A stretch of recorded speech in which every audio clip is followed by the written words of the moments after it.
সবচেয়ে বড় বন্ধু সবার শ্রেষ্ঠ সঙ্গী হৃদয়বান আল্লাহ তাআলার নাজিল করা মহামহিম আল কোরআন। সবচেয়ে বড় বন্ধু সবার শ্রেষ্ঠ সঙ্গী হৃদয়বান আল্লাহ তাআলার নাজিল করা মহামহিম আল কোরআন। সবচেয়ে বড় বন্ধু সবার শ্রেষ্ঠ সঙ্গী হৃদয়বান আল্লাহ তাআলার নাজিল করা মহামহিম আল কোরআন। সত্যিকারের পথের দিশারি নিত্য ন্যায়ের মতের দিশারি, সত্যিকারের পথের দিশারি নিত্য ন্যায়ের মতের দিশারি, সত্যিকারের পথের দিশারি নিত্য ন্যায়ের মতের দিশারি। হক বাতিলে পৃথককারী, হক বাতিলে পৃথককারী ফুরকান বলে খ্যাতিমান। সবচেয়ে বড় বন্ধু সবার শ্রেষ্ঠ সঙ্গী হৃদয়বান আল্লাহ তাআলার নাজিল করা মহামহিম আল কোরআন। সবচেয়ে বড় বন্ধু সবার শ্রেষ্ঠ সঙ্গী হৃদয়বান আল্লাহ তাআলার নাজিল করা মহামহিম আল কোরআন।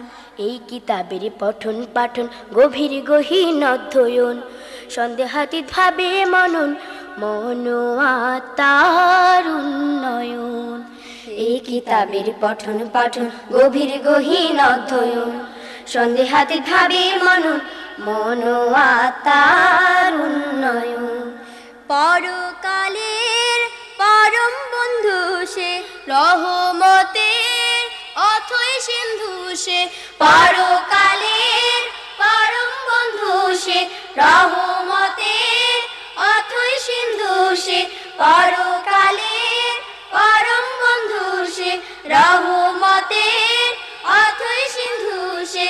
কঠিন কঠোর বিচার দিবসে, কঠিন কঠোর বিচার দিবসে তার সুপারিশ মূল্যবান।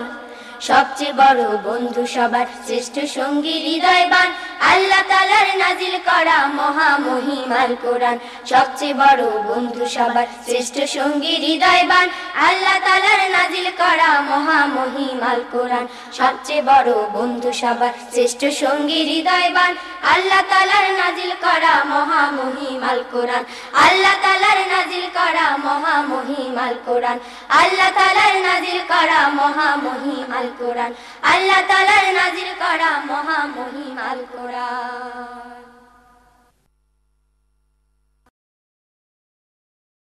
কিয়ামতের দিন মুসিবতের সময় যেদিন তোমার সামিয়ানা ব্যতীত অন্য কোনো সামিয়ানা পাওয়া যাবে না, দয়া করে তোমার আরশে আজিমের সামিয়ানার নিচে আমাদেরকে জায়গা করে দিও ইয়া রব।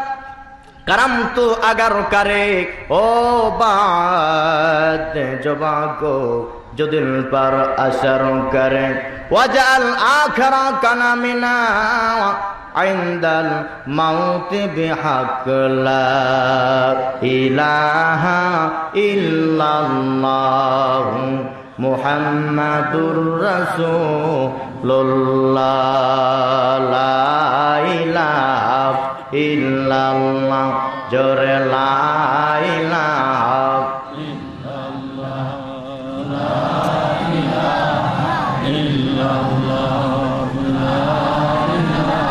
ला इलाहा इल्लल्लाह इल्लल्लाह इल्लल्लाह ला इलाहा इल्लल्लाह जोरे ला इलाहा ला इलाहा इल्लल्लाह मुहम्मदुर रसूलुल्लाह सल्लल्लाहु अलैहि वसल्लम। अन अबी हुरैरा रदियल्लाहु तआला क़ाल क़ाल रसूलुल्लाह सल्लल्लाहु अलैहि वसल्लम कुल्लु उम्मती यदखुलुल जन्नता इल्ला मन आबा व मन आबा क़ीला या रसूलल्लाह क़ाल मन आतानी फ़क़द दख़लल जन्नह व मन असानी फ़क़द आबा। मुअज़्ज़ज़ मोहतरम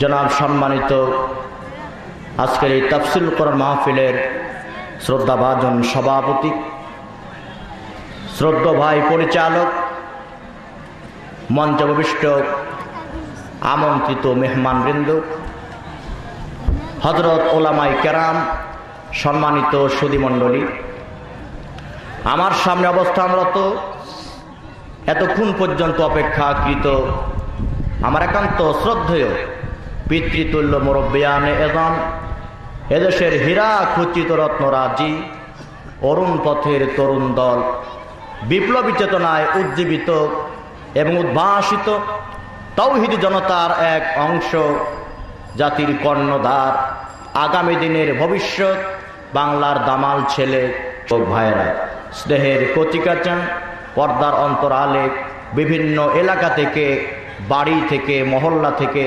আগতা স্বাগতা সুশিক্ষিতা সম্মানিতা মা ও বোনেরা, সকলকে জানাই আমার পক্ষ থেকে আবারও আন্তরিক সালাম এবং বাংলা নববর্ষের বিলম্ব অভিনন্দন।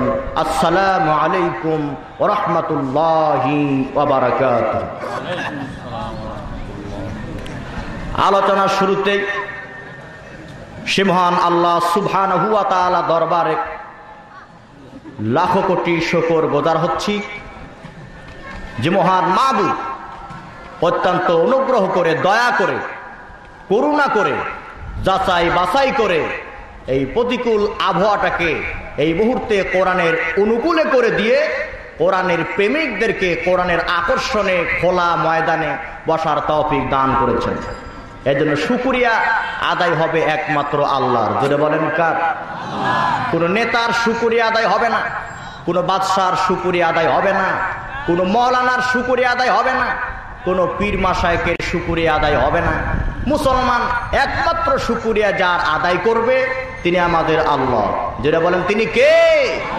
সুতরাং তারই দেওয়া জবান দিয়ে জোরে সোরে সমস্বরে একযোগে উচ্চ আওয়াজে কালিমাতুশ শুকর আদায় করছি, আলহামদুলিল্লাহ। আলহামদুলিল্লাহ তামলাহুল মিজান, আলহামদুলিল্লাহ তামলাহু মা বাইনাস সামাওয়াতি ওয়াল আরদ। সাত তবক আসমানকে মিজানের এক পাল্লায় রাখলে বান্দার মুখ মিশ্রিত আলহামদুলিল্লাহর আওয়াজকে মিজানের অপর পাল্লায় রেখে দিলে আল্লাহ পাকের মানদণ্ডে মিজানের পাল্লায় সাত তবক আসমানের চাইতে আলহামদুলিল্লাহর ওজনটা বেশি ভারী হয়ে যাবে। সব সুবহানাল্লাহ না, জোরে কোন আলহামদুলিল্লাহ। অসংখ্য দুরূদ ও সালাম নবী মুকাররম হুজুর আকরাম সাল্লাল্লাহু আলাইহি ওয়াসাল্লামের উপরে, যিনি হচ্ছেন মানবতার মুক্তির দিশারি, যিনি হচ্ছেন উম্মতের কাণ্ডারি, যিনি হচ্ছেন নির্যাতিত, নিপীড়িত, শোষিত, বঞ্চিত, অবহেলিত, পদদলিত, মাজলুম জনতার চরম এবং পরম বন্ধু, যার আগমনের ফলশ্রুতিতে জাহেলিয়াতের সমাজে মানুষের চিরাচরিত বাপ দাদার আইন কানুনের মুখে লাথি মেরে রাসূল করিম সাল্লাল্লাহু আলাইহি ওয়াসাল্লাম কোরআন দিয়ে তার উত্তম নৈতিকতা উসওয়াতুন হাসানা দিয়ে ভাঙ্গা স্তূপের উপরে প্রতিষ্ঠিত করেছিলেন একটি ইসলামী স্টেট, একটি সমাজ। সে রাসূলের উম্মত হতে পেরে আমরা জবান খুলে ভক্তি ভরে আবারও দুরূদ ও সালাম পড়ছি, সকলেই বলছি সাল্লাল্লাহু আলাইহি ওয়াসাল্লাম। আমার বন্ধুগণ, মাহফিল ছোট হোক বা বড় হোক, লোক সংখ্যা কম হোক বা বেশি হোক, সেটা বড় বিষয় নয়। বিষয় হচ্ছে আমরা জাতি হিসাবে মুসলমান, আর আমাদের সংবিধান হলো আল্লাহর কালাম কোরআন। যেরকম সুবহানাল্লাহ। সুতরাং কোরআনের মাহফিলে ওয়াজ হবে, বক্তব্য হবে আল্লাহর কালাম কোরআন দিয়া। যারা বলেন ঠিক কিনা? আল্লাহ পাকের ঘোষণা, ফাযাক্কির বিল কোরআন। হে রাসূল, আপনার ওয়াজ হবে আজে বাজে কিচ্ছা কাহিনী নয়, রূপক কোনো বানানো বানোয়াট বিবৃতি নয়। আপনার ওয়াজ হবে আল্লাহর কালাম কোরআন। যেরকম সুবহানাল্লাহ। এই কোরআনটা হচ্ছে আল্লাহর পক্ষ থেকে সকল জাতির জন্য সংবিধান। যেরকম কি? এই সংবিধানের কথা বললেই এক শ্রেণীর লোকের মন খারাপ। অনেক আলেম ওলামা আছে কোরআনটা যে সংবিধান, সেই অনুসারে বক্তব্য দেয় না। তাদের ধারণা যদি কোরআনকে সংবিধান রূপে জাহির করি দাওয়াত কমে যাবে, এদেশের বামপন্থী রামপন্থীরা রাগ করবে, এদেশের তথাকথিত বুদ্ধিজীবী তথাকথিত বুট ব্লায়ের অনুসারীরা বেজার হবে। কালেমার দাওয়াত দেওয়ার কারণে, ইসলামের পতাকা তলে দীক্ষিত হওয়ার কারণে আব্দুল উজ্জার পরনের লুঙ্গি চাচা কেড়ে নিয়ে সর্বস্ব করেছিল, আর আমরা কোরআনের দাওয়াত দিই, আমাদের পরনে লুঙ্গির পরিবর্তে জামা পায়জামা উঠে। তাহলে বুঝতে হবে রাসূলের দাওয়াতের সাথে আমাদের দাওয়াতের মিল নাই। কোরআন হলো আল্লাহর পক্ষ থেকে সংবিধান। এ ব্যাপারে সন্দেহ আছে কি? সন্দেহ নাই কাদের? শুরুতে হাত দেখতে চাই। লিল্লাহে তাকবীর। কোরআনের আলো নিজের দেহে জ্বালো। কারণ আমরা যারা এখানে উপস্থিত প্রত্যেকটি ফ্যামিলির হেড অফ দি মেম্বার, আমরা যদি আলোটা কি এটা বুঝতে পারি তাহলে আমাদের দ্বারা আমাদের পরিবারে আমাদের সংসারে আলো জ্বালানো সহজ হবে। আর আমরা না বুঝে যদি বাড়িতে আলো জ্বালাই সে আলো বেশিক্ষণ জ্বলবে না, নিভে যাবে। জোরে কোন ঠিক কিনা? কোরআন যে আল্লাহর সংবিধান, এ ব্যাপারে আল্লাহ পাক সূরা রাত, জোরে কোন সূরার নাম কি? রাত। আল্লাহ পাক সম্ভবত 16 নম্বর আয়াতে বলছেন যে ওয়াকাযালিকা আনজালনাহু হুকমান আরাবিয়া, আমি আল্লাহ কোরআনটাকে নাযিল করেছি সংবিধান আকারে। জোরে কোন সুবহানাল্লাহ। সুতরাং আল্লাহর বক্তব্য হলো হে রাসূল কোরআন দিয়ে দাওয়াত দিবেন, পিছপা হবেন না। কে হেদায়াত পাবে আর কে হেদায়াত পাবে না বিষয়টা আমি আল্লাহর। জোরে বলেন কার? আল্লাহ রাব্বুল আলামিন সূরা আরাফ 186 নম্বর আয়াতে বলেছেন মাইহুদিল্লাহ ফালা হাদিয়ালা, হেদায়েতের মালিক আমি আল্লাহ, আমি যাকে হেদায়াত করি তাকে কেউ গোমরাহি করতে পারে না, আর আমি যাকে গোমরাহি করি তাকে কেউ হেদায়াত করতে পারে না। হেদায়েতের মালিক কে? আল্লাহ। ফাইন্নাল ইজ্জাতা ওয়াল কুওয়াতা লিল্লাহি জামিআ, সমস্ত শক্তি এবং ক্ষমতার একচ্ছত্র মালিক আমার আল্লাহ। যারা কোন সুবহানাল্লাহ। ইন্নাল্লাহা আলা কুল্লি শাইইন কাদির, একথা আমার না আল্লাহ। কোরআন শরীফে যত বক্তব্য সব আমার আল্লাহর বক্তব্য। এই বক্তব্য কি মিথ্যা হতে পারে? না। এই বক্তব্যের মধ্যে কোনো ভেজাল আছে কি? ওমান আসদাকু মিনাল্লাহি কিলা, আল্লাহর চাইতে সত্য কথা আকাশের নিচে জমিনের উপরে আর কার হতে পারে না। আল্লাহু নাজ্জালা আহসানাল হাদিস কিতাবা মুতাশাবিহাম মাসানি, আল্লাহ পাক বলছেন কোরআনটা হচ্ছে উত্তম কথা। জোরে কোন সুবহানাল্লাহ। সে কোরআনটা এসেছে শুধু কি পুরুষের জন্য না নারীদের জন্য? জবান খুলে বলেন।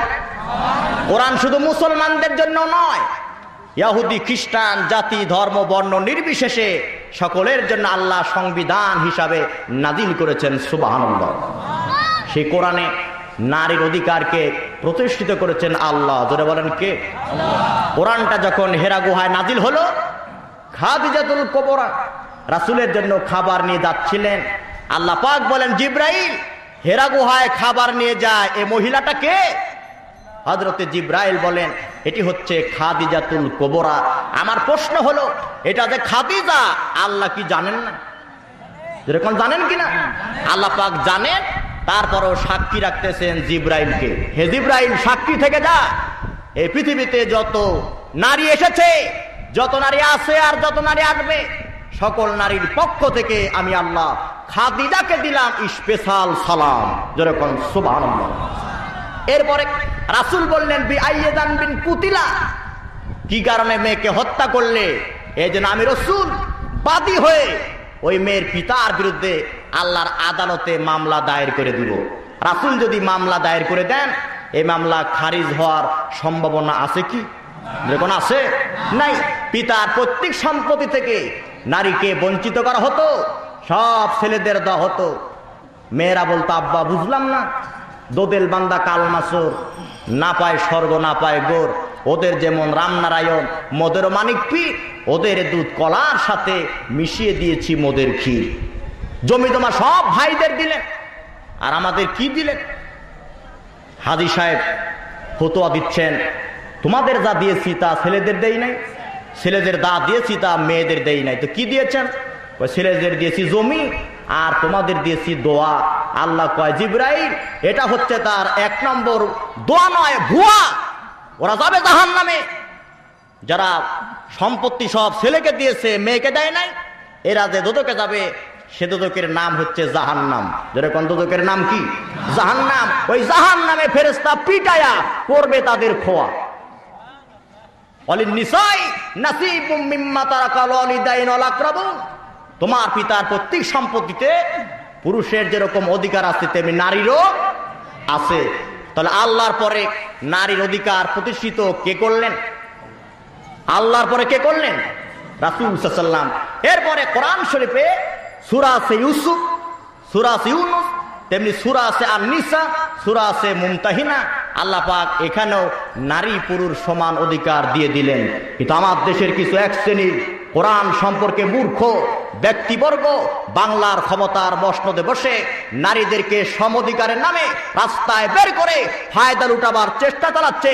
আমাদের শরীরে এক বিন্দু রক্ত থাকা পর্যন্ত বাতিলের কোরআন বিরোধী ষড়যন্ত্রকে মানতে পারবো না। প্রয়োজনে জীবন দিয়ে রক্ত দিয়ে প্রতিহত করে আল্লাহর জমিনে কোরআনের বিজয়কে ছিনিয়ে আনবো। রাজশাহীবাসী রাজি আছো কারা? হাত তুলে আল্লাহকে দেখাও।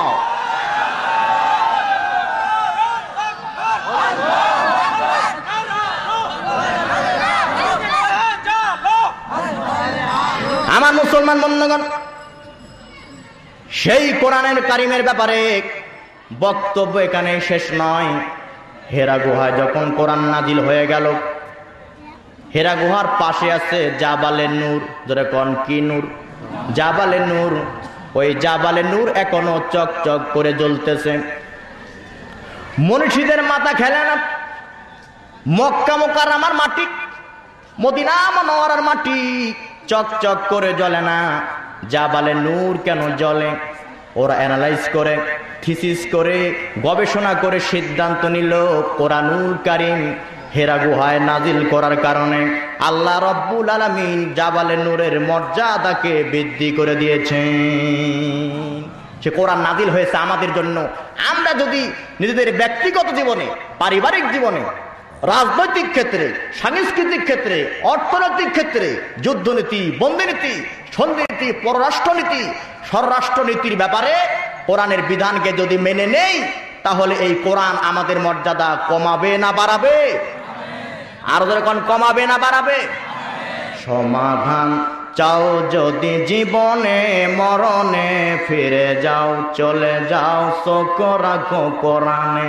সমাধান চাও যদি জীবনে, মরণে চলে যাও, ফিরে যাও চোখ রাখো কোরআনে। জোরে মারহাবা। আরো জোরে বলেন মারহাবা। আমার ভাইরা, সেই কোরআনুল কারীম রাসূল করিম সাল্লাল্লাহু আলাইহি ওয়াসাল্লাম তেলাওয়াত করতেছিলেন। একদল বুড়া জেনেরা কোথায় যেন যাচ্ছিল। কোরআনুল কারীমের তেলাওয়াত শুনে তারা দাঁড়িয়ে গেল, একে অপরে বলা বলি করতেছে, আমরা তো সেই বুড়া জেনেরা যারা হযরতে মূসা আলাইহিস সালামের কণ্ঠে তাওরাত কিতাব তেলাওয়াত করা শুনেছি। আমরা সেই জেনেরা যারা হযরতে দাউদ আলাইহিস সালামের কণ্ঠে জাবুর কিতাব তেলাওয়াত করা শুনেছি। আমরা সেই জেনেরা যারা হযরতে ঈসা আলাইহিস সালামের কণ্ঠে ইনজিল কিতাব তেলাওয়াত করা শুনেছি। আমাদের এত ভালো লাগে নাই, কিন্তু আজকে যে আল্লাহর কালাম কোরআন শরীফের তেলাওয়াত শুনলাম, এই তেলাওয়াত আমাদেরকে নাস্তানাবুদ করে দিল। আমরা কিং কর্তব্য বিমূঢ় হয়ে গেলাম। আমাদের দৃঢ় বিশ্বাস, আমরা যদি এই কোরআনুল কারীমের উপরে ঈমান আনি, আল্লাহর হবে মেহেরবানি, সমাজ থেকে দূর হবে যাবতীয় গ্লানি, আর আল্লাহ দোজখের আগুনকে করে দিবেন একেবারে পানি। এরকম সুবহানাল্লাহ। জেনদের এই কথাটাকে আল্লাহ পাক কোরআন শরীফের সূরা জিন নামে সূরায় নাজিল করে 1 নম্বর আয়াত আকারে জাতির জন্য কোট করে দিলেন। জোরে কোন সুবহানাল্লাহ। ইন্না সামি'না কুরআনান আজাবা ইয়াহদি ইলার রুশদি ফাআমান্না বি। এক আশ্চর্য হৃদয় বিদারক মর্মস্পর্শী আল্লাহর কালাম কোরআনের তেলাওয়াত শুনেছি। আমরা যদি এই কোরআন নামক সংবিধান, কোরআন নামক কিতাবের ভিতরে যদি জীবনকে যাপন করার জন্য পাথর হিসাবে সংগ্রহ করতে পারি, তাহলে আমাদেরকে এই কোরআন নিয়ে যাবে ইসলাম নামক গাড়ি, আর এই গাড়িতে যাত্রী হয়ে আমরা চলে যাব সরাসরি জান্নাতের বাড়ি। জোরে কোন সুবহানাল্লাহ, আর জোরে কোন সুবহানাল্লাহ। রাসূল করিম সাল্লাল্লাহু আলাইহি ওয়াসাল্লাম এই জন্য বলেছেন 3টা কারণে আরবিকে ভালোবাসো। কয়টা কারণে? 3টা কারণে। প্রথম নাম্বার কারণ হলো যে রাসূল সাল্লাল্লাহু আলাইহি ওয়াসাল্লাম নিজেই আরবি ভাষাভাষীর লোক। 2 নাম্বার কোরআনের ভাষা হলো আরবি। 3 নাম্বার মানুষ যখন জান্নাতে চলে যাবে তখন তাদের ভাষা হয়ে যাবে আরবি। যেরকম সুবহানাল্লাহ। আমার ভাইরা, সেই কোরআনুল কারীম কম্পিউটারকে প্রশ্ন করা হয়েছিল, হে কম্পিউটার বলো দেখি সব কিছুতে ভেজাল, তেলে ভেজাল, ডালে ভেজাল, ডিজেলে ভেজাল, মোবাইলে ভেজাল, বক্তায় ভেজাল, শ্রোতায় ভেজাল, নেতায় ভেজাল, কথায় ভেজাল, কোরআনের মধ্যে কোনো ভেজাল আছে নাকি? কোরআন শরীফের ব্যাপারে কম্পিউটার A to Z পর্যন্ত, আলিফ থেকে ইয়া পর্যন্ত তন্ন তন্ন করে রিপোর্ট দিল। কোরআনের একটি অক্ষর দূরের কথা, এর জের জবর পেশের মধ্যেও কোনো পরিবর্তন নাই। জোরে কোন সুবহানাল্লাহ। আল্লাহ রাব্বুল আলামিন সেই কথাটা আগেই বলেছেন, আলহামদুলিল্লাহিল্লাযী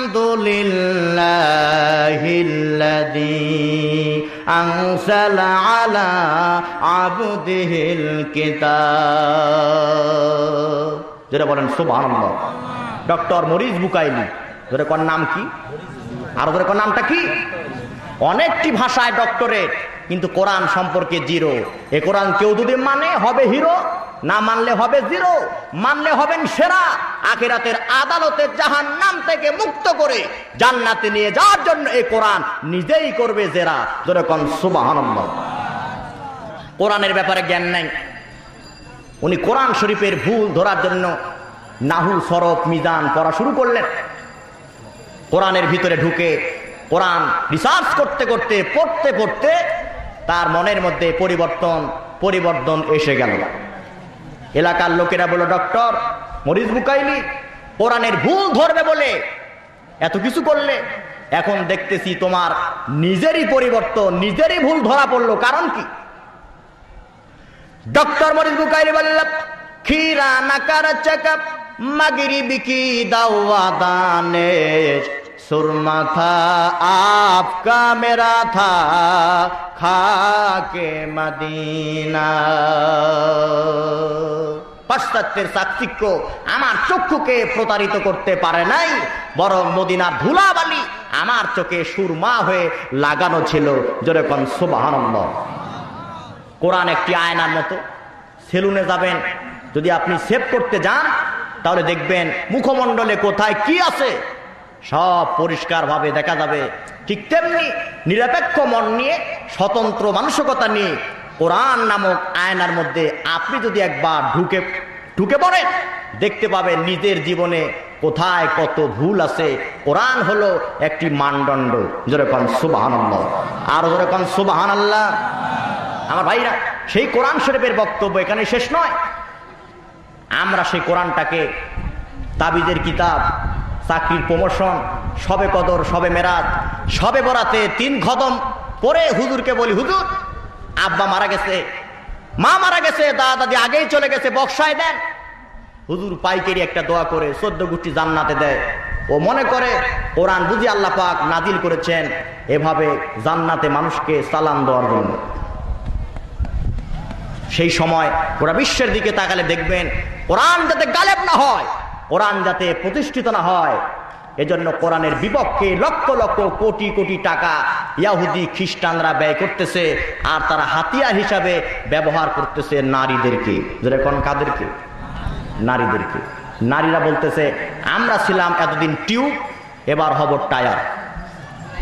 ছিলাম টিউব, হব টায়ার, পুরুষকে করব ফায়ার। আমাদের আছে যথেষ্ট পাওয়ার, সাথে লাগানো এনজিও বসদের টাওয়ার, ধরে কোন ঠিক কিনা? আজকে রাস্তা নষ্ট করলো ট্রাকে, আর আমার দেশের নারীদেরকে নষ্ট করলো ব্রাকে, ধরে কোন ঠিক কিনা? আর ধরে কোন ঠিক কিনা? সেই কোরআনের ব্যাপারে কথা বলছি। ডক্টর মরিস বুকাইলি দুইটি মতবাদ দিলেন। এক number, Islam is a synthesis between spiritual life and ordinary life. Islam এমন একটি জীবন বিধান যা অন্য সেকুলারিজম, ন্যাশনালিজম, কমিউনিজম সব ইজমকে বাদ দিয়ে কোরআনুল কারীমটা শ্রেষ্ঠত্বের দাবিদার, যেরকম সুবহানাল্লাহ। কোরআনুল কারীম যে শ্রেষ্ঠ কিতাব, কোরআনুল কারীম যে শ্রেষ্ঠ সংবিধান, সেই ব্যাপারে আল্লাহ পাক বলেছেন, নবী আমি আপনার উপরে যে কোরআনুল কারীম নাজিল করলাম, সেই কোরআনুল কারীমের ব্যাখ্যা বিশ্লেষণ লেখার জন্য 7 সমুদ্র 13 নদী, পানিগুলিকে যদি কালি বানাও, বৃক্ষরূপী সমস্ত গাছপালাকে যদি কলম বানাও, এরপরে যদি ব্যাখ্যা লেখা শুরু করে দাও, সমুদ্রের পানি, সৈকতের পানি, দরিয়ার পানি, নদীর পানি, পুকুরের পানি, জলাশয়ের পানি সব শেষ হয়ে যাবে, বৃক্ষগুলি শেষ হয়ে যাবে, কিন্তু আল্লাহ পাকের কালাম কোরআনুল কারীমের ব্যাখ্যা তখনও লেখা শেষ হবে না। কুল্লাউ কানাল বাহরু মিদাদাল লিকালিমাতি রাব্বি লানাফিদাল বাহর, জোরে কোন সুবহানাল্লাহ। আর জোরে কোন সুবহানাল্লাহ। ডক্টর মরিস বুকাইলি দ্বিতীয় নাম্বার বললেন, এটিও Muslim must always be ready to fight against evil. একজন মুসলমান সদা সর্বদা বাতিলকে নিধনের জন্য আল্লাহর প্রতি ঈমান এনে সংগ্রামকে অব্যাহত রেখে দিবে, এটি তার ঈমানের কোয়ান্টিটি এবং কোয়ালিটি, জোরে কোন সুবহানাল্লাহ। কারণ হলো ইসলাম আল্লাহর কাছে ইন্নাদ দীনা ইনদাল্লাহিল ইসলাম, একমাত্র জীবন বিধান। ইসলাম আল্লাহর কাছে কি? জীবন বিধান, the complete code of life, যেরকম সুবহানাল্লাহ। হ্যাঁ ভাইরা, এই জন্য কোরআনের প্রেমিকদেরকে কোরআনের কাছে আসতে হবে, যেরকম কোথায় আসতে হবে? কোরআনের কাছে আসতে হবে।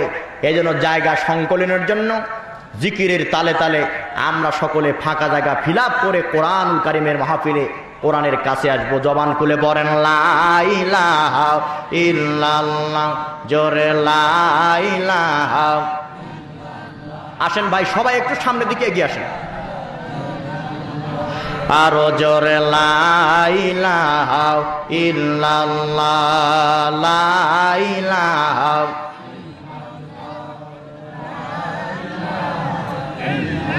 ইব্রাহিম খলিলুল্লাহ চালায় সুরে জবহুল্লাহ, গলেতে কাটে না সুরি, মুখে ছিল আল্লাহ, জোরে লা ইলাহা ইল্লাল্লাহ, জোরে লা ইলাহা।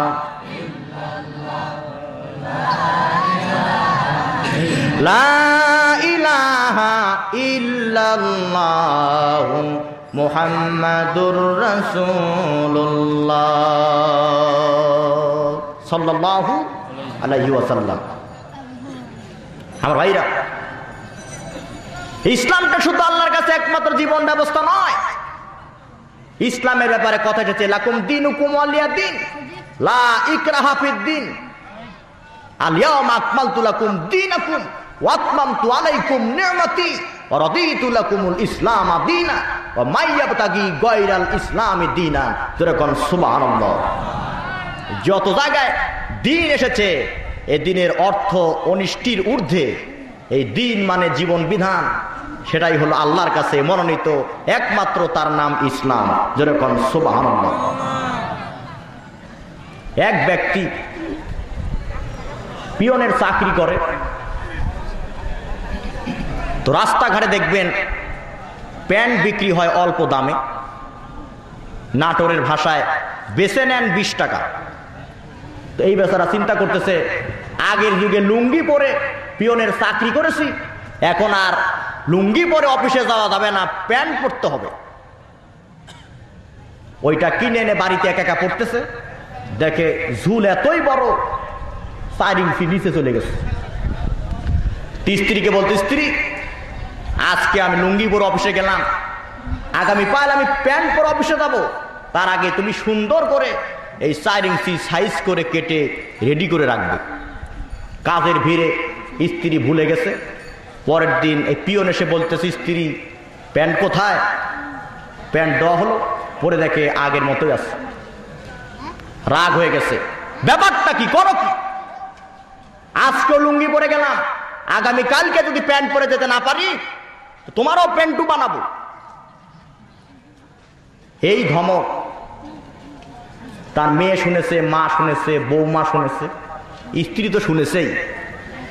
তো বুড়ি মা মনে মনে ভাবতেছে, আমার তো আর কোনো কাজ নাই, ছেলে যে হারে বৌমার উপর চেতে গেল, আজকে যদি ভুল করে প্যান্ট না কাটে অসুবিধা আছে, চূড়ান্ত অসুবিধা আছে। আবার দেখবেন বড় বড় বিল্ডিং, সেখানে সাইনবোর্ড লেখা আছে ইসলামী ব্যাংকের অমুক শাখায় দায়বদ্ধ। তার মানে বুঝাচ্ছে এই বিল্ডিং দেখে মনে করেন না আমি সুখে আছি, শান্তিতে আছি, না, অনেক টাকা ঋণে আছি। তেমনি আমার দেশের কিছু স্বামী হক কথা বলতে পারে না স্ত্রীকে, কারণ লক্ষ টাকার যৌতুক রূপী কৌতুক করে স্ত্রীর কাছে দায়বদ্ধ। সবচাইতে মূর্খ এলাকা গায়েবান্ধা। যেরকম কি বান্দা? সবচাইতে মূর্খ এলাকার নাম কি? গায়েবান্ধা। সেখানে ছেলের বিয়েতে যৌতুক না নিলে মেয়ের বাপ মনে করে ছেলের চূড়ান্ত অসুখ আছে, মানে সেখানে যৌতুক কায়েম মোকাম হয়ে গেছে। বুড়িমা চিন্তা করতেছে বৌমা কাজের ভিড়ে যদি ভুলে যায়, এই জন্য আমি আগে 4 ইঞ্চি কেটে সাইজ করে রাখি। মেয়েটা চিন্তা করতেছে আব্বা এসে মায়ের উপরে রাগ করবে, এটা সহ্য করার মতো নয়, সুতরাং আমিও 4 ইঞ্চি কাটবো, মায়ের কাজটা একটু করে রাখি। বৌমা চিন্তা করতেছে সব দোষ নন্দ ঘোষ, এই জন্য এই কাজটা আমিই করব। ও 4 ইঞ্চি কাটছে। সর্বশেষে স্ত্রী চিন্তা করতেছে কাজটা তো আমার স্বামী, আমার স্বামীর প্যান্ট আমাকে বলেছে, আমি 4 ইঞ্চি কেন ইচ্ছা মতো কাটতে পারবো। ও 4 ইঞ্চি কাটছে। অফিসার পিয়ন বাড়ি এসেছে, পরের দিন যাবে প্যান্ট পরে অফিসে। বলতেছে স্ত্রী প্যান্টটা কোথায়? তো নিয়ে এসে দেওয়া হলো, পরে দেখে আস্ত প্যান্ট আন্ডার প্যান্ট হয়ে গেছে। তার মানে হচ্ছে ইসলাম হলো আল্লাহর পক্ষ থেকে একমাত্র জীবন বিধান, কোরআন হলো সংবিধান। অথচ আমার দেশের কিছু নেতারা, আমার দেশের কিছু আমলারা কোরআনের এই সংবিধানকে কাটতে কাটতে ইসলামটাকে মদিনার দিকে বিদায়ের পথে চলে গেছে। ও মুসলমান, শরীরে এক ফোঁটা রক্ত থাকতে মদিনার ইসলামকে মদিনায় আমরা যেতে দিব না বাংলার জমিনে কায়েম করে দেখাবো ইসলাম দিয়ে সমাজ কেমনে চলে, ইসলাম দিয়ে বঙ্গভবন কেমনে চলে, কোরআন দিয়ে পার্লামেন্ট কেমনে চলে, কোরআন দিয়ে সমাজ কেমনে চলে। এই যে ইসলামের সমাজকে বিনির্মাণ করতে গিয়ে বিশ্বের নাস্তিকেরা মুসলমানদেরকে সন্ত্রাসী, ইসলামকে সন্ত্রাসের ধর্ম হিসাবে আখ্যায়িত করেছে। অথচ গোটা বিশ্বে আজকে স্লোগানের ধ্বনি উঠেছে goodbye socialism, goodbye nationalism, goodbye secularism, welcome আল ইসলাম, নো ইস নো ইট, ইসলাম ইজ দ্য বেস্ট। সুতরাং আগামীকালের সূর্যোদয় যেরকম সত্য, তার চাইতে আগামী শতাব্দীতে কোরআনের বিজয় হবে তার চাইতে সত্য। কোরআনের বিজয়কে ছিনিয়ে আনার জন্য রাজশাহীবাসীকে কোরআনের সৈনিক, কোরআনের কর্মী হওয়ার উদ্যত আমরা রাখতে চাই। মুসলমান রাজি আছো কারা? পিছনের লোকগুলো আসলেই চালাক। ওরা বলতেছে পিছনের যুবকরা বলতেছে আমরা খালি এরকম বলবো, হুজুর তো টের পাবেন আমরা বলছি কিনা না বলছি। আরে ভাই, আমার আল্লাহ তো দেখতেছে এতগুলা মানুষের আওয়াজ যে কোন তপকা যাবে তা আমাদের জানা আছে। এক্ষেত্রে ভয় পান নাকি? এক্ষেত্রে আল্লাহর ঘোষণা জোরে বলেন আকাশ বাতাস। বান্দা দৌড়াও, বান্দা দৌড়াও ইলা মাগফিরাতিম মির রাব্বিকুম, তোমার রবের ক্ষমার দিকে দৌড়াও, জান্নাতের দিকে দৌড়াও, আল্লাহর দ্বীন কায়েমের জন্য দৌড়াও। এই কথা বলা মাত্রই উমাইর ইবনে হাম্মাম রাসূলের কাছে গিয়ে বললেন, রাসূল সাল্লাল্লাহু আলাইহি ওয়াসাল্লাম, আল্লাহর পথে দৌড়ানোটা কি আমারে বোঝান। রাসূলুল্লাহ বললেন, আল্লাহর দ্বীন কায়েমের জন্য বাতিলের কাছে কোনো আপোষ হবে না, বরং শাহাদাতের নজরানা পেশ করে আল্লাহর কাছে জান্নাতি বান্দা হিসাবে পরিগণিত হওয়ার নামই হচ্ছে দৌড়ানো। জোরে কোন সুবহানাল্লাহ। উমাইর ইবনে হাম্মাম হাতে কয়েকটা খেজুর ছিল, একটা খেজুর মুখের মধ্যে দিয়েছে। ও চিন্তা করতেছে বাকি খেজুরগুলি যদি আমি খাই আমি সেই সময় পাবো না, মাঝখানে যদি মরে যাই তাহলে আল্লাহর দিকে দৌড়ানো হবে না। হাতের খেজুরগুলি এক জায়গায় রেখে তাড়াতাড়ি করে মুখের খেজুরটা জোরে জোরে করে খেয়ে রাসূলের অনুমতি নিয়ে জিহাদের ময়দানে চলে গেলেন। কাফির বেঈমানেরা উমাইর ইবনে হাম্মামকে শহীদ করে দিল, শহীদ হয়ে গেল। আল্লাহর নবী বলেন, হে সাহাবায়ে কেরাম, এই দেখো একটু আগে আমার কাছ থেকে বিদায় নিয়ে গেল, আর আমার আল্লাহর পথকে অবারিত করার জন্য, নিজের ঈমানকে ত্বরান্বিত করার জন্য উমাইর ইবনে হাম্মাম জীবন দিয়ে শহীদ হয়ে গেল। শহীদের মর্যাদা নামক কিতাবে এসেছে সকল নবীর রূহটা আজরাইল আলাইহিস সালাম বের করে নিয়ে গেছেন, কিন্তু শহীদের জীবন, শহীদের রূহ, শহীদের প্রাণ কোনো ফেরেশতার দ্বারা বের করা হয় না, বরং শহীদের জীবনটা আমার আল্লাহ নিজ হাতে গ্রহণ করেন। জোরে কোন সুবহানাল্লাহ। ওয়ালা তাকুলু লিমান ইউকতালু ফি সাবিলিল্লাহি আমওয়াত। আল্লাহর রাহে জীবন দিয়ে যারা শহীদ হয়ে যায় তাদেরকে তোমরা মৃত বলো না, বরং তারা জীবিত। আল্লাহর পক্ষ থেকে তারা খাবার পায় আর তারা বেঁচে থাকে। তোমরা এটা অনুসরণ করতে পারো না, উপলব্ধি করতে পারো না। জোরে বলেন সুবহানাল্লাহ। সুতরাং ইনফিরু খিফাফা ওয়া সিকালা, এই আয়াতের ভুল ব্যাখ্যা করে কয়েকদিন আল্লাহর রাস্তায় বের হয়ে যাবে, কিছু সময় হালকায় জিকির করবে আর জান্নাতের ফয়সালা হবে, এমন কথা আল্লাহ পাক কোরআন শরীফে বলেন নাই। বরং আল্লাহ পাকের ঘোষণা হলো, আহাসিবান নাসু আইয়ুতরাকু আইয়াকুলু আমান্না ওয়া হুম লা ইফতানুন। আল্লাহ রাস্তায় কে সংগ্রাম করেছে জান দিয়ে, মাল দিয়ে, আর বিপদে ধৈর্য ধারণ কে করেছে, এর একটা সমীক্ষা না নেওয়া পর্যন্ত জান্নাতের ফয়সালা হবে না। কোন পীর সাহেব শাফায়াতের মানদণ্ড হতে পারে না। আল্লাহ পাক যাকে তৌফিক দিবেন কেবলমাত্র সেই শাফায়াত করতে পারবে। যারা বলেন ঠিক কিনা? এবার আসুন, আমি আপনাদের সামনে কোরআনুল কারীম থেকে সূরা আহজাবের একটি আয়াতে কারিমা তেলাওয়াত করেছি এবং তৎসংশ্লিষ্ট আলোচনা বুঝাবার সুবিধার্থে রাসূলের চিরাচরিত জীবন আদর্শ থেকে একটি হাদিসের কিছু অংশ তেলাওয়াত করেছি। আল্লাহ পাক বলছেন, লাকাদ কানা লাকুম ফি রাসূলিল্লাহি উসওয়াতুন হাসানাহ। হে বিশ্ববাসী, তোমরা যদি আদর্শবান হতে চাও, তোমরা যদি চরিত্রবান হতে চাও, তাহলে মডেল হিসাবে একমাত্র আমার রাসূলকে গ্রহণ করে নাও। জোরে কোন সুবহানাল্লাহ। কারণ রাসূলই হচ্ছে তোমাদের জন্য একমাত্র উত্তম আদর্শ, উত্তম ব্যক্তিত্ব। জোরে কোন সুবহানাল্লাহ। আর জোরে কোন সুবহানাল্লাহ। উসওয়াতুন হাসানাহ। এখন আমরা রাসূলকে কিভাবে গ্রহণ করেছি? আমরা রবিউল আউয়ালে মিলাদ পড়তেছি, আল্লাহুম্মা সাল্লি আলা সাইয়্যিদিনা মাওলানা মুহাম্মদ। মিলাদ শেষে যখন বাইরে বের হই, ইসলামী আন্দোলনের এক ঝাঁক কর্মীরা মিছিল করতেছে, আমার নেতা, তোমার নেতা বিশ্বনবী মুস্তাফা। এই লোকটি যে মিলাদ পড়লো, সে আবার বাইরে গিয়ে বলতেছে এরাই দেশটা খাইলো। অথচ আরবি দিয়া যে দুরূদ শরীফ পড়লো তার মানেই হচ্ছে আমার নেতা, তোমার নেতা বিশ্বনবী মুস্তাফা। আমরা আরবি দিয়া নেতারে মানি, কিন্তু নেতা আরবি ইমাম, আরবির যে মানে এটা আমরা অনেকেই মানি না। যেটা বলেন ঠিক কিনা? রাসূল সাল্লাল্লাহু আলাইহি ওয়াসাল্লামের জীবন আদর্শ দিয়ে যদি সবকিছু চলতো, তাহলে দুনিয়াতে সিডর আসতো না। এই দুনিয়াতে নার্গিস আসতেছে, বাংলাদেশে সালমা তো আছেই। তোরে কোন ঠিক কিনা? আমার দেশে কোরআন শরীফের মূল্যায়ন নাই। ঈর্ষা চালক আকবরকে হানিফ তুলে নিয়ে গিয়ে টিভির মাধ্যমে শিল্পী হিসাবে জাহির করে অ্যালবাম বের করলো। হাত পাকার বাতাসকে আমার দেশের যুব সমাজ তাদের জীবনটাকে, শরীরকে ঠান্ডা করলো। কিন্তু এই গাজীপুরের 12 বছরের ছেলে আদেল 79 দেশের আন্তর্জাতিক কেরাত প্রতিযোগিতায় প্রথম স্থান অধিকার করে বাংলাদেশের এই ছোট্ট মানচিত্রকে বিশ্বের বুকে পরিচয় করাবার গৌরব যে অর্জন করলো, সেই আদেলকে নিয়ে হানিফ সংকেতের কোনো মাথা ব্যথা করে না। যেরকম ঠিক কিনা? সুতরাং জাহারুল ফাসাদু ফিল বাররি ওয়াল বাহর, এদেশে সিডর হবে না তো কোন দেশে হবে? যেরকম ঠিক কিনা? এই জন্য পৃথিবীতে যত পথ আছে, যত মত আছে, সকল পথ আর মতের ঊর্ধ্বে সঠিক পথ হচ্ছে আল কোরআনের পথ। যেরকম কিসের পথ? আল কোরআনের পথ, এই পথে আসল পথ। আপনারা কি আমার সাথে একমত?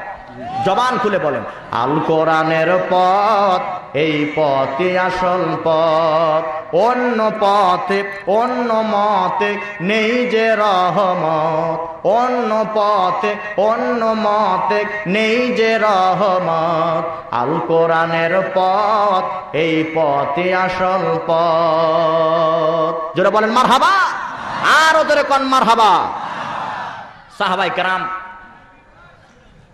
সেই রাসূল সাল্লাল্লাহু আলাইহি ওয়াসাল্লামকে আদর্শ হিসাবে গ্রহণ করে নিজেদের জীবনটাকে সার্থক করেছিলেন। রাসূল সাল্লাল্লাহু আলাইহি ওয়াসাল্লাম যখন মদিনায় গেলেন, সেখানকার কিছু মানুষকে সঙ্গে করে নিয়ে রাসূল সাল্লাল্লাহু আলাইহি ওয়াসাল্লাম একটি ইসলামী সমাজ কায়েম করলেন। কাফেরদের সহ্য হলো না, ইসলামী রাষ্ট্রে আঘাত এনে মুসলমানদের বারোটা বাজাবার জন্য ষড়যন্ত্রের পর ষড়যন্ত্র, একের পর কৌশল শুরু করে দিল। রাসূল সাল্লাল্লাহু আলাইহি ওয়াসাল্লাম একটি পরামর্শ সভা ডাকলেন। সেই পরামর্শ সভায় বলা হলো, মক্কা থেকে কাফেররা যদি ইসলামী রাষ্ট্রের উপর আঘাত হানে তা আমাদের করণীয় কি? সালমান ফার্সি বলতেছে যে এ মদিনার একদিকে বাড়িঘর আর একদিকে গাছপালা, যেদিকে ফাঁকা আছে ওই দিকে আমরা একটা পরিখা খনন করবো। ধরে কোন কি খনন করব? পরিখা খনন করব। পরিখা খননের কাজ শুরু হয়ে গেল। রাসূল সাল্লাল্লাহু আলাইহি ওয়াসাল্লাম নিজেই লেবার হয়ে আগে মাটি কাটলেন। সর্বপ্রথম নিজেই মাটির ডালিটা মাথায় নিয়ে এদেশের কুলি, এদেশের ক্ষেতমজুর, এদেশের শ্রমিকের বন্ধু রাসূল নিজেই হয়ে গেলেন। সুবহানাল্লাহ। আল কাসিবু হাবিবুল্লাহ, সহস্তে যারা উপার্জন করে এর আল্লাহর বন্ধু। জোরে কোন সুবহানাল্লাহ। সাহাবায়ে কেরাম বলে, রাসূল আপনি শুধু অর্ডার দিবেন, কারণ আমার দেশের নেতারা অর্ডার দেয়, সাপ্লাই হয়ে যায়। এও নেতা, রাসূলও নেতা, between there is far different for this and that. জোরে বলেন ঠিক কিনা? অনুমতি দেন, আমরা মাটি কেটে সাইজ করে দিব। রাসূল বললেন তা হতে পারে না। এরপর পরিখা খনন শুরু হয়ে গেল। পরিখাটা কতদূর চওড়া হবে পরামর্শ আসলো। কাফেরা তো ঘোড়ার পিঠে আরোহণ করে আসে, ওদের ঘোড়া যতদূর লাফায় যেতে পারে তার চাইতে আরো 2 হাত চওড়া হবে, যাতে তারা ঝাঁপায় যখন পড়বে আমরা তাদের ধরবো আর একটা করে সাইজ করে জাহান্নামে পাঠায় দেব। যেরকম সুবহানাল্লাহ। আমার ভাইরা মাটি কাটতে গিয়া কষ্ট স্বীকার করে সাহাবায়ে কেরামের মুখমণ্ডল কালো হয়ে গেল। রাসূল সাল্লাল্লাহু আলাইহি ওয়াসাল্লাম নিজেও ক্ষুধার্ত, 3 দিন হলে কোনো খাবার খান নাই, কোনো খাবার খান নাই। সাহাবায়ে কেরাম বলল, আব্বাস বললেন, হুজুর বুখারীতে বর্ণনা এসেছে আপনি কি করেন, আপনি একটু রেস্টে যান, আপনি একটু বিরতি নেন। হযরত রাসূল করিম সাল্লাল্লাহু আলাইহি ওয়াসাল্লাম বললেন, শোনো, জিহাদের জন্য কোনো ফয়সালা আল্লাহর পক্ষ থেকে যদি আসতো, আমি রাসূল আগেই পোশাক পরিধান করে নিজে উলঙ্গ তরবারি নিয়ে বেড়ে যেতাম। তার কারণ তরবারির নিচেই হচ্ছে আল্লাহর জান্নাত। আল জান্নাতু তাহতা লিজিলালিস সুয়ুব। জোরে বলেন মারহাবা। আমার ভাইরা, বদরের যুদ্ধে মুসলমানদের সঙ্গে কাফির বেঈমানের যখন যুদ্ধ শুরু হয়ে গেল, আব্দুল্লাহ ইবনে মাসউদকে রাসূল সাল্লাল্লাহু আলাইহি ওয়াসাল্লাম বললেন, যাও বদরের প্রান্তরে যাও, দেখো বুড়া শয়তান আবু জাহেলের কি অবস্থা। এই আবু জাহেলের বাড়ির পাশে ছিল বিশ্বনবীর বাড়ি, অথবা বিশ্বনবীর বাড়ির পাশে ছিল আবু জাহেলের বাড়ি। 2 ভাবেই বলা যায়। আমি যদি বলি উত্তরা গণভবনের পাশে আমার বাড়ি, অথবা আমার বাড়ির পাশে উত্তরা গণভবন, একই জিনিস বোঝাবে। আবু জাহেল কোরআনুল কারীমে তেলাওয়াত শুনতো, কোরআন জানতো, কিন্তু তার মনের মধ্যে ভেদান থাকার কারণে সে কোরআন মানত না। আল্লাহ পাকের নবী বলেন, কিন্তু 1750 মাইল দূর থেকে হাবশি বেলাল এসে কোরআনুল কারীমের তেলাওয়াত শুনে কোরআনের ছাত্র হয়ে গেল। আল্লাহ বলে, বেলাল তুই যত হোস না কালো, তোর চেহারা হয়ে যাবে ভালো। কোরআনের আলো দিয়ে আমি আল্লাহ তোর গোটা শরীরে জ্বালাবো আলো। জোরে কোন সুবহানাল্লাহ। সুবহানাল্লাহ। ভাইজান, এই কোরআনের কথা আমি ব্যাংক ব্যালেন্স লাগে না, আল্লাহর কাছে প্রিয় পাত্র হবার জন্য টাকা পয়সা লাগে না, বাড়ি ঘর লাগে না, চেহারা ভালো লাগে না। আল্লাহ পাক বলেন, ইন্না আকরামাকুম ইনদাল্লাহি আতকাকুম। আমাকে যে যত বেশি ভয় করে আমি আল্লাহ তাকে তত বেশি ভালোবাসি। জোরে কোন সুবহানাল্লাহ। আমার ভাইরা, রাসূল বলেন, সাহাবী কে আসরে বদরের প্রান্তরে আবু জাহেলের কি অবস্থা একটু দেখে আসো। কেউ যায় না। আব্দুল্লাহ ইবনে মাসউদ চলে গেলেন, গিয়ে দেখে আবু জাহেল তখনও নড়াচড়া করতেছে, মারা যায় নাই। বুকের উপর চাপটে বসে বলা হলো, আবু জাহেল এখনো সময় আছে, কালেমা পড়ে নাও, লা ইলাহা ইল্লাল্লাহ। আবু জাহেল বলল, আমার শক্তি নাই, এখন যদি আমি কালেমা পড়ি মক্কা মদিনার লোকেরা বলবে আবু জাহেলের শক্তি নাই বলে শেষের দিকে ভয়ে ভাতিজার হাতে ইসলাম কবুল করেছে। আসলে তার নসিবে কি নাই? হেদায়াত নাই। হেদায়াতের মালিক কে? রাস্তালাইহিম মুসাইতি, লাঠি চার্জ করে দারোগার মতো গ্রেফতারি পরোয়ানা জারি করে হাতে হ্যান্ডকাপ লাগায়া মানুষকে পিটায়া হেদায়েতের রাস্তায় আনার দায়িত্ব আপনাকে দেওয়া হয় নাই। যেটা বলেন ঠিক কিনা আমার ভাইরা? এবার হযরত আব্দুল্লাহ ইবনে মাসউদ আবু জাহেলকেও নিয়ে যায়। আবার করে কি, রাসূল সাল্লাল্লাহু আলাইহি ওয়াসাল্লামের চাচা আব্বাস সেও বন্দী হয়ে গেছে। গনিমতের মাল পাওয়ার আশায় তাকেও নিয়ে যায়। আব্বাস খুব শৌখিন মানুষ ছিল। জিহাদের ময়দানে যে যুদ্ধ যে পোশাকটা পরিধান করে যেত, ওই পোশাকে 40টা বুতাম ছিল, সব স্বর্ণের বুতাম। আব্দুল্লাহ ইবনে মাসউদ এই গনিমতের মাল পাওয়ার জন্য আব্বাসকে নিয়ে যাচ্ছে নবীর কাছে। নবী গো, এই আব্দুল্লাহ ইবনে আব্বাসকে আমি নিয়ে এসেছি, ব্যাপারটা একটু দেখেন, মানে গনিমতের মাল ঠিকভাবে ভাগ করেন। মিস কল দিলেন। এখন কি কল?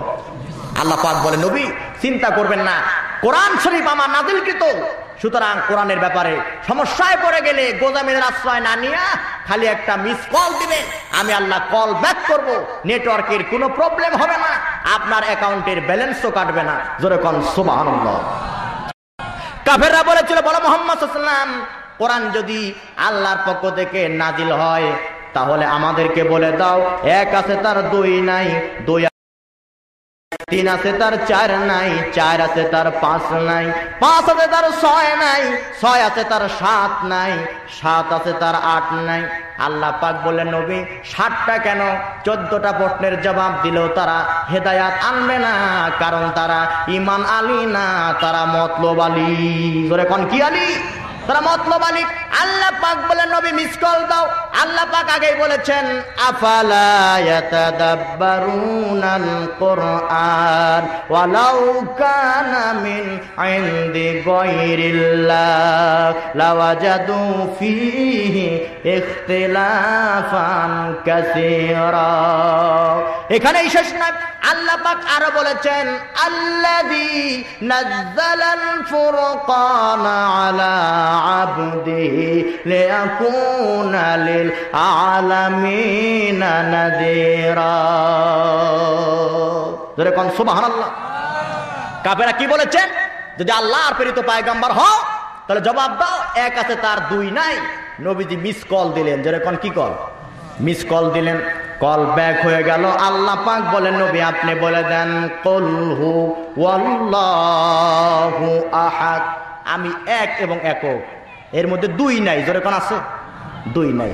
তাওরাত বলেন, জাবুর বলেন, ইনজিল বলেন, ফুরকান বলেন, বাইবেল বলেন, নোবেল বলেন, বেদ বলেন, আর যাই বলেন, সকল কিতাবে আল্লাহ এক, এ কথাই বলা আছে। জোরে কোন সুবহানাল্লাহ। হিন্দু গীতার মধ্যে বলা হলো, হুতার বেন্দ্র মহাসুনেন্দ্রা অলং জ্যেষ্ঠং শ্রেষ্ঠং পরণং পূর্ণং য ব্রাহ্মণ মহস্রমুখমাসী বাহু রজন্যকিত অনু তদস্য তদবৎস পদ্মা পুত্র ইয়াত সম্বল গ্রাম মুখ্যস্য মাধমাসী বিষ্ণু যশমতন মাতুরি তন্নি দশত মতবর্তিকা দেবা দক্রান্তে প্রকৃতিতা 26 সত্তা সুখিতা ভবন্ত, জগতের সকল প্রাণী সুখী হোক, অং শান্তি অং শান্তি অং শান্তি। তার মানে পুটি মাসং অল্প পানি পায়ং ফরফরং। কিছু বুঝলেন? আপনারা বলেন, হিন্দুরা, আমরা মুসলমানের আকীদা আল্লাহ এক, এর মধ্যে দুই আছে কি? কিন্তু হিন্দুরা ঘরে ঘরে মূর্তি রাখে, ঘরে ঘরে 33 কোটি খোদা মানে, আর গাভীকে ধর্ম মা বলে। ধরে কোন কি মা? কেন ধর্ম মা বলে? ওদের দাবি হলো সন্তান যখন মায়ের পেট থেকে দুনিয়ায় ভূমিষ্ঠ হয়, দুধ যখন পায় না তখন এই গাভীর দুধ পান করে জীবন বাঁচায়, তাই গাভী আমাদের ধর্ম মা। আপনারা আমার একটা প্রশ্নের জবাব দেন, গাভী যদি তাদের ধর্ম মা হয় তাহলে আইরিয়া তাদের ধর্ম বাপ। তোর এখন ঠিক কিনা? আল্লাহ পাক যেটা হালাল করেছেন কোন দালালের এখতিয়ার নাই সেটা হারাম করা। তোর এখন আছে, এই জন্য শান্তি নাই। শান্তি আছে আল্লাহর কালাম কোরআনে। তোর এখন কিসে? এই আব্দুল্লাহ ইবনে মাসউদ ঠিক আছে, তোমার গনিমতের মালের ভাগ হবে। আব্বাস বলতেছেন, ভাতিজা কিসের গনিমতের মালের ভাগ দিবে? আমাকে ধরে তো আব্দুল ইবনে মাসুদ আনে নাই, আমাকে যে ধরে এনেছে সেই তোমার সাহাবীটাকে আমি দেখতে চাই। এখানে তো নাই, সে নাই। নবীজি বললেন, চাচা কোন কি? আব্দুল ইবনে মাসুদ আপনাকে ধরে এনেছে। চাচা আব্বাস বলতেছেন না, আমার আব্দুল ইবনে মাসুদ ধরে নাই, তোমার যে সৈন্য আমারে ধরে এনেছে তাকে তো আমি চোখে দেখি না, তোমার সব সৈন্যকে আমি চিনি, ওদের সামনে নিয়ে আসো সকলকে। সে আব্বাস খালি খুঁজতেছে কিন্তু সেই সৈন্যকে পায় না, তার মানে হলো আল্লাহ পাক বলেন বদরের যুদ্ধে মুসলমানদেরকে বিজয় করা দেওয়ার জন্য আল্লাহ পাক আকাশ থেকে যে ফেরেশতা প্রেরণ করেছিলেন, আর ওই ফেরেশতাদের সেনাপতি ছিল হযরতে জিবরাইল।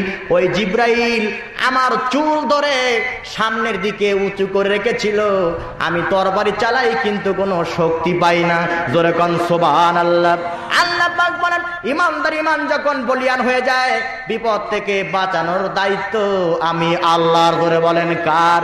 ওয়া কানা হাক্কান আলাইনা নাসরুল মুমিনিন। মুসলমান যদি বিপদে মুসিবতে পড়ে যায় কে বাঁচাবে? আর ধরে কোন কে বাঁচাবে? আমার ভাইরা, সেই মক্কাতে আব্দুল ইবনে মাসুদ কোরআন শরীফের দাওয়াত দেওয়ার কারণে আবু জাহেলের গোন্ডারা বলল, নেতা তোমার সাথে আছে কিছু কথা হৃদয়ে ব্যথা ব্যক্ত করবো, হেতা জরুরি আইন জারি করেছো। কিন্তু মুহাম্মদ সাল্লামের সৈন্য আব্দুল ইবনে মাসুদ জরুরি আইন ভঙ্গ করে কোরআনুল কারিমে সূরা আর রহমান তেলাওয়াত করে, এটা মানা যায় না। এবার হযরতে আব্দুল ইবনে মাসুদের কোরআনুল কারিম তেলাওয়াত করার কথা শুনে অগ্নিশর্মা হয়ে গেল আবু জাহেল। গিয়ে বলতেছে, আব্দুল্লাহ ইবনে মাসুদ এখনো সুযোগ আছে, কোরআনুল কারিমের তেলাওয়াত বন্ধ করে দাও। আব্দুল ইবনে মাসুদ বললেন, জীবন দেব, মরে যাব, শহীদ হয়ে যাব, আল্লাহ পাক যদি আবার আমার হায়াত দেয় আল্লাহর কালাম কোরআনুল কারিমের গুণগান গেয়ে যাব। রসগোল্লা মিষ্টি, এটা কি না খেলে বোঝা যায়? এরকম বোঝা যায় কি?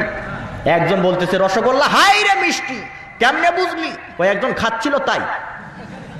একজন খায় তাতেই যদি রসগোল্লা মিষ্টি বোঝা যায়, সে যদি খেত তার কাছে মিষ্টি কম লাগতো না বেশি লাগতো?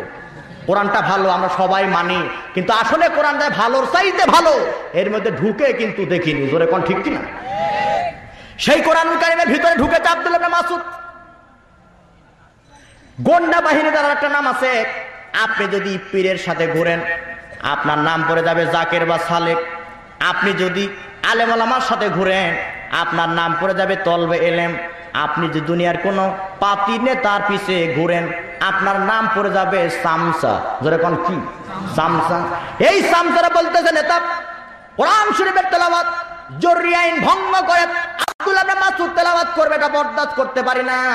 হে মাসুদ তেলাওয়াত বন্ধ করে দেখ। মাসুদ যখন বলতেছে তেলাওয়াত বন্ধ করতে পারবো না, এমত অবস্থায় আবু জাহেল তার হাতটা টান টান করে কানে এত জোরে চর মারলেন, কানের পর্দা ফেটে রক্ত বের হওয়া শুরু হয়ে গেল। হযরত আব্দুল ইবনে মাসুদ কাঁদে, উপস্থিত সাহাবায়ে কেরামেরা কাঁদে, নবীজিও কান্নাকাটি করতেছে। ফান্নাজালা জিবরাইল আলাইহিস সালাম, এমত অবস্থায় জিবরাইল এসে মুস্কি মুস্কি হাসতেছে। এবার আল্লাহ নবী বললেন, জিবরাইল কেন বেয়াদবি করো? আমি কাঁদি, আমার সাহাবীরা কাঁদে, আব্দুল ইবনে মাসুদ কাঁদে, তুই কেন হাসিস? বলে, হুজুর আমি গোয়েন্দা বিভাগের লোক, এমন কিছু গোপন তথ্য আমার কাছে আছে, তদন্তের খাতিরে বলা যাবে না, কিন্তু একদিন আমি বলেই দিব কি কারণে আমি হেসেছিলাম। জোরে জোরে কোন সুবহানাল্লাহ। বদরের প্রান্তরে আবু জাহেল যখন নিঃস্ব অসহায় হয়ে গেল, আব্দুল ইবনে মাসুদ আবু জাহেলের বুকের উপর চাপটে বসে হাতের তরবারি দিয়া তার মস্তককে খণ্ডন করবে।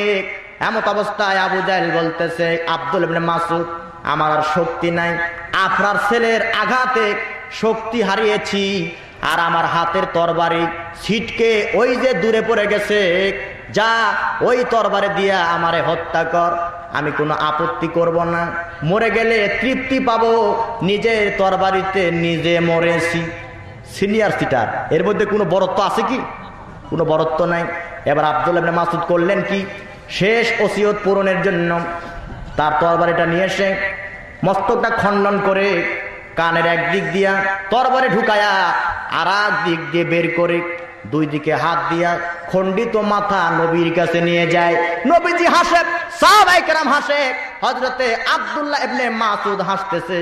এমত অবস্থায় ফানাজালাত জিবরাইল আলাইহিস সালাম, জিবরাইল এসে কান্নাকাটি করতেছে। হ্যাঁ জিবরাইল, মক্কায় যখন কোরআন শরীফের তেলাওয়াত করার কারণে আবু জাহেল আমার আব্দুল্লাহ ইবনে মাসউদের কানের পর্দা ফাটাই দিয়েছিল, আমরা সকলে কেঁদেছিলাম, তুই হেঁটেছিলি। আর এখন আব্দুল্লাহ ইবনে মাসউদ আবু জাহেলের উভয় কানের পর্দা যখন ফাটাই দিল, আমরা সবাই হাসি, তুই কেন কাঁদিস? বলে হুজুর, আমি গোয়েন্দা বিভাগের লোক, আমার রিপোর্ট তৈরি হয়ে গেছে, এখন আমি পেশ করব। কারণ আল্লাহ পাক আগে আমায় জানাই দিয়েছিলেন, ও জিবরাইল শুনে রাখ, কোরআনুল কারীমের দাওয়াত দেওয়ার কারণে, কোরআন শরীফের আওয়াজকে বুলন্দ করার কারণে আমার প্রিয়তম বান্দা আব্দুল্লাহ ইবনে মাসউদের একটা কানের পর্দা আবু জাহেল ফাটিয়ে রক্ত বের করে দিয়েছে। কিন্তু ওই কোরআনের চূড়ান্ত বিজয়ের জন্য বদরের প্রান্তরে ওই আব্দুল্লাহ ইবনে মাসউদ আবু জাহেলের উভয় কানের পর্দা ফাটায় দিবে।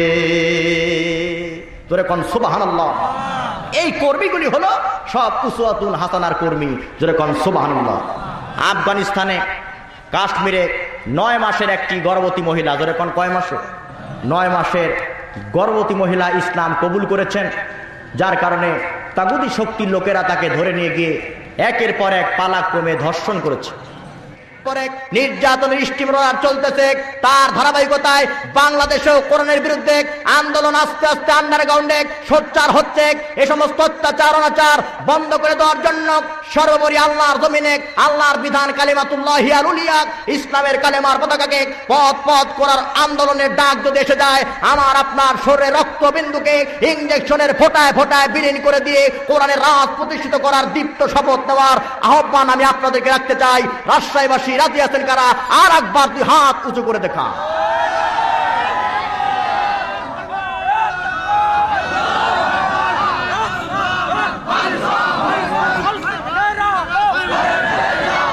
আলহামদুলিল্লাহ। আবহাওয়াও একটু মানে ডিসফেভারে বলা যাবে না, এটা বলবেন না। আল্লাহ রহমত, আজকের এই তাফসীর মাহফিল উপলক্ষে সামান্য বৃষ্টি হলো, মাহফিল হলো, সব দিক দিয়ে আজকের মাহফিল আল্লাহর কাছে কবুল হয়ে গেছে ইনশাআল্লাহ। জোরে কোন আলহামদুলিল্লাহ। তোরা বলেন ঠিক কিনা? মাহফিল করে কি হবে? মেয়েদের পর্দার ওয়াজ হবে, পর্দা যাবে? যাবে না। আমার মতো আরো 70টা হুজুর যদি এখানে পর্দার ওয়াজ করে, রাজশাহীর একটা মেয়ে আগামীকাল থেকে পর্দায় যাবে না। কিন্তু একটা আর্মি যদি রাস্তায় দাঁড়ায়া মেয়েদেরকে বলে খবরদার বেপর্দা রাস্তায় চলায় যাবে না, একটা নারীও পর্দা ছাড়া বের হবে না, কারণ জানে ওর গায়ে চক্রা বকরা পোশাক, আর ওই পোশাকে আছে ক্ষমতা, ইংরেজি পাওয়ার। জোরে কোন ঠিক কিনা? সুতরাং ওয়াজ করে কিছু হবে না, প্রয়োজন আইন। জোরে কোন কি? আইন। আল্লাহর কাছে আমরা মোনাজাত করি যে আল্লাহ পাক তুমি আমাদের প্রতি ইহসান করেছো, দয়া করে আকাশ থেকে রহমতের বৃষ্টি নাজিল করে অনুর্বর জমির উর্বরতা শক্তি বৃদ্ধি করে দিয়েছো, এই জন্য আমরা সকলে শুকরিয়া আদায় করি আলহামদুলিল্লাহ। যাই হোক, বলার মধ্যে ভুল ত্রুটি পরিলক্ষিত হলে ক্ষমা সুন্দর দৃষ্টিতে দেখবেন, আর আমার জন্য দোয়া করবেন আল্লাহ পাক যেন কোরআন হাদিসের জ্ঞানে জ্ঞানী হয়ে আপনাদের দাঁড়ে দাঁড়ে ঘুরে ঘুরে কোরআনের খেদমত করার তৌফিক দান করেন। জোরে কোন আমিন। বেঁচে যদি থাকি দেখা হবে আবার, মরে গেলে দেখা হবে হাসরের মাজার, মাঝে মধ্যেই দেখা হবে নাটোর, উত্তরা গণভবন, দীঘাপতিয়া বাজার। কেউ হবেন না আমার আলোচনা শুনে বেজার। পরিশেষে বক্তা, শ্রোতা, উদ্যোক্তা, নারী, পুরুষ, আবাল, বৃদ্ধ, বনিতা, তৌহিদি জনতা সকলকে জানাই উদারতার মানসিকতা নিয়ে সালাম, হাজার হাজার। ওয়া মা তৌফিকি ইল্লা বিল্লাহ। আসসালামু আলাইকুম ওয়া রাহমাতুল্লাহ।